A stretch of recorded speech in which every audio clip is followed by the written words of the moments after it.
Tonight, nearly 10,000 migrants a day. That is what federal officials say they are encountering at the U.S. southern border on average in December. That's among the highest numbers ever recorded.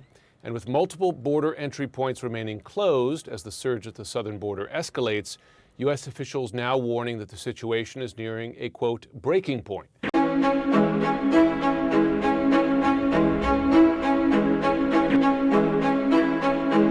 Hello, world. Welcome to Project Mockingbird Media Group, where we expose all the lies and propaganda of legacy media. I am your host, Idle Vainglorious. Question: do we have too many Mexicans in America?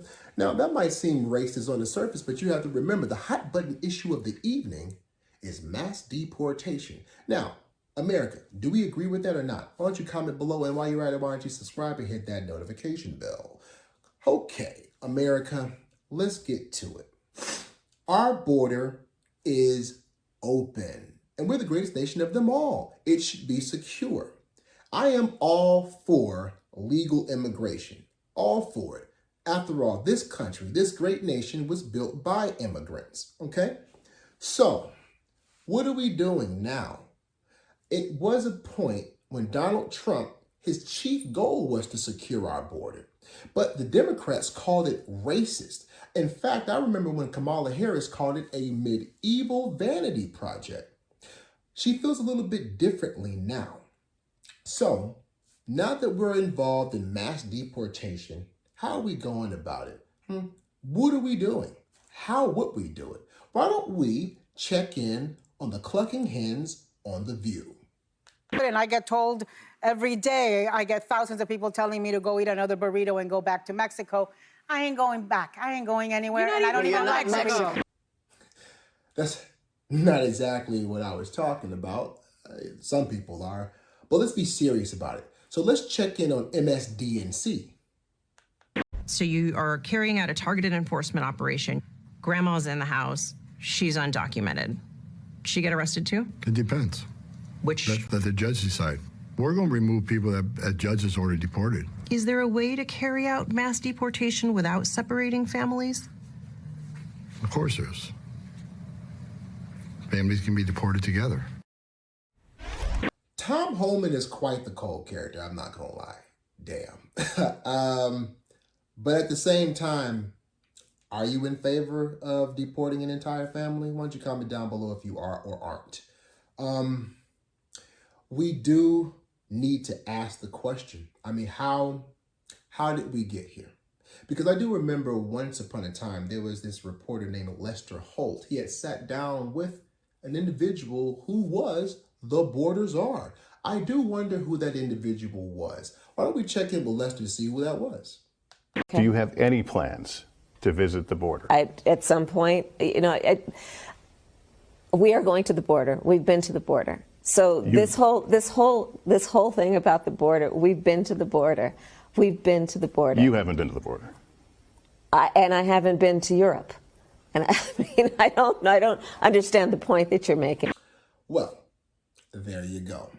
Now I do remember, well, she's not the border czar. That's not her title. She's something else. I don't remember what that something else was. So why don't we check in on that?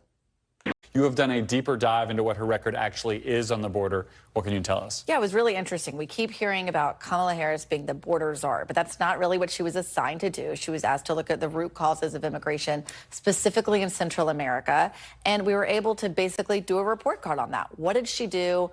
When did her action, public action, largely fall off? And what were the results? So here's what we learned. I don't think that immigration has been one of her top priorities. Andrew Seeley is the president of the nonpartisan think tank Migration Policy Institute.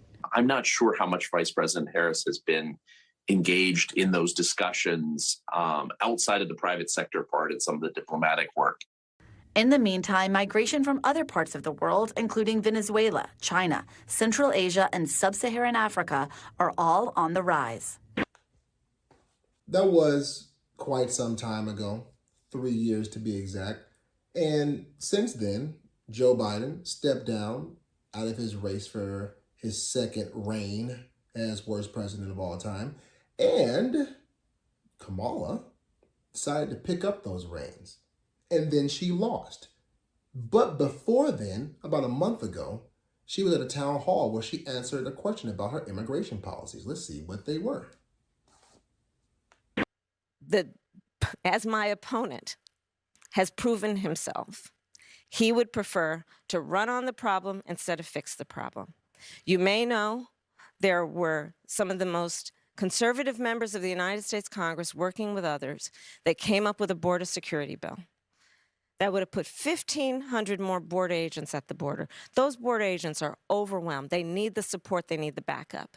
It would have allowed us to have more resources to stem the flow of fentanyl. I don't need to tell this state and people around the country what is happening in terms of the scourge of fentanyl and how it is literally killing Americans. It would have put resources into stemming the flow. It would have given more resources to prosecute, to investigate and prosecute transnational criminal organizations. It would have done a lot of good. Donald Trump got wind of the bill and told them, don't put it forward. He killed the bill because he'd prefer to run on a problem instead of fixing a problem. The blocked border bill where Hitlerian figure Donald John Trump got in the way. Now, if this border bill was so great, I wonder why he did that. I wonder if there was something in that bill so vile that he decided to block it. Why don't we check in on Joe Rogan and J.D. Vance as J.D. Vance explains to Joe Rogan what exactly was in that bill.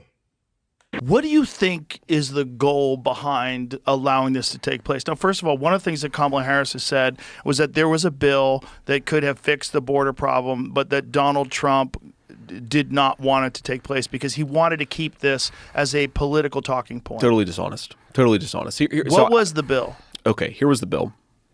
What happened is, okay, let me talk about what the bill does first of all. Okay. Number one is it sets a maximum cap on the number of illegal immigrants that we can have before the border shuts down. That maximum cap is 2 million illegal aliens per year. It's like 1.85 million to be more precise. That's number one it did. Number two, it codified what's called catch and release, where a person comes into our country, they're an illegal immigrant, but they say, no, I'm not an illegal immigrant, I'm an asylum seeker. And so their claim for asylum gets adjudicated, but because there's a backlog, because we have so many, their claim isn't going to be adjudicated for 15 years. So rather than having that person wait in Mexico, we give them a work permit, and we give them legal status, and we let them come into the United States of America. That's called catch and release. Donald Trump's policy was you have to wait in Mexico. We're not going to catch you and then release you into the country for 15 years. It codified that. In other words, even if Donald Trump became president, and this was why he really hated it, is that he would not be able to undo catch and release if he won the election. It would be codified into American law. Third thing it did, nothing on the border wall. Nothing on an immigration system called parole, which is supposed to be a case-by-case, you grant parole to people who are fleeing tyranny. But Harris has used parole to the tune of millions upon millions, mass parole, whole categories of country have been paroled into the United States. It didn't do anything to solve that problem. So it wasn't a border security bill, it was an amnesty bill. Now, in addition to what I just said, it also gave some table scraps to Border Patrol. Yes, exactly. So basically, the border is just open. Basically, it's just nothing. It's nothing. It's just platitudes.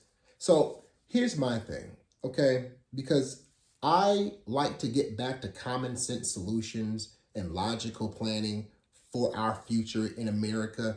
So there's no better place to do that than the most logical, loving place on earth, The View. So let's check in on the most hateful person in the world, Sunny Hostin, and what she has to say about this whole situation.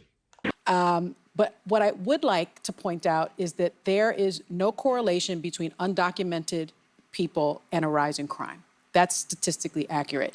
Immigrants, including undocumented immigrants, are less likely to commit crimes in the United States. So this notion somehow that it's about national security, I think is just false. Is that true? Why don't we check in on that? And new at 10, it's scenes coming out of a movie as the Venezuelan gang Tren de Aragua are seen breaking into apartment complexes in Aurora, Colorado. This is according to our sister station in Denver. There you can see The group well armed and forcing an apartment door open and making their way in. This has raised concerns amongst residents and Colorado state law enforcement officials. The city of Aurora is issuing a statement today in the wake of national attention following the video's release. As we've reported in the past, Tren de Aragua is one of the fastest growing transnational criminal organizations from Venezuela. According to FBI officials, the gang has now infiltrated its way into the United States through various sectors of the U.S.-Mexico border. Exactly. I remember when J.D. Vance was in an interview and he was talking about the Venezuelan gangs taking over, a litany of different apartment complexes. And, the host was so gracious to say, well, it was only two, as if only two apartment complexes being taken over is just fine. You just think about it on this level. A group of illegal immigrants invade America and occupy territory in America. Now, imagine if they weren't Mexican and they were like, German, right? Then would we have a problem with that? Then would that be a big issue? Then would bringing in the National Guard not be such a, oh my God, kind of thing? You know what I mean? But you would be surprised that there are some common sense people now, to a degree, on The View. Let's see what they have to say. Of immigrants or equating immigrants to criminals was feeding off people's fears because the statistics don't support that. But there is a problem at the border, and there's been a problem for decades and decades, and every administration has come through here and no one has fixed it. It ballooned in this last administration, and that's what the people voted on, a referendum on that. Because right now, one thing I've never understood, and I actually think we'll wait to see how this looks, but either we have laws at the border or we don't. We're asking people to get in line to come into this country while incentivizing people not waiting in the line. Like we've seen things where sanctuary cities like California and Illinois, it's kind of like get to the country, like kick the can. If you get to base, though, you're going to be fine. You also have Tim Walz signed into legislation in Minnesota that allowed undocumented immigrants to receive free in-state tuition. All of these are lovely in spirit, but there are people that can't pay for food for their own families. In New York, they were giving the $500 meal cards, and obviously we want to help someone for the humane interest, but there's a lifeboat here. And I think the rage about the border was also people here that are maybe insecure, homeless at times, making ends meet, and they don't have they can't send their kid to college. That's the outrage of what I saw the voters. So in conclusion, there has to be a certain point where it's not xenophobic to put America first, to put Americans first. Again, I don't know how I feel about deporting an entire family. Perhaps I'm not for that. However, this is a situation that the Democratic Party put us in. This is a situation that shouldn't have gotten this far in the first place. There is no telling how many illegals are here and the damage that it's doing to this country. And when I say damage, it's not the fact that people who aren't originally from America are occupying it. It's the fact that the caliber of them have not been properly vetted. It is okay to want the best of the best here. It is okay to not want a criminal element here. It is okay to have a secure border. It is okay, America, to put us first. Stop allowing these people to tell us that we're xenophobic for doing so. I love this country, and you should too. And the only way to make sure that it's great is to make sure that it's secure and its people are safe. Thank you for watching Project Mockingbird Media. I've been Idle Vainglorious. Have a glorious day.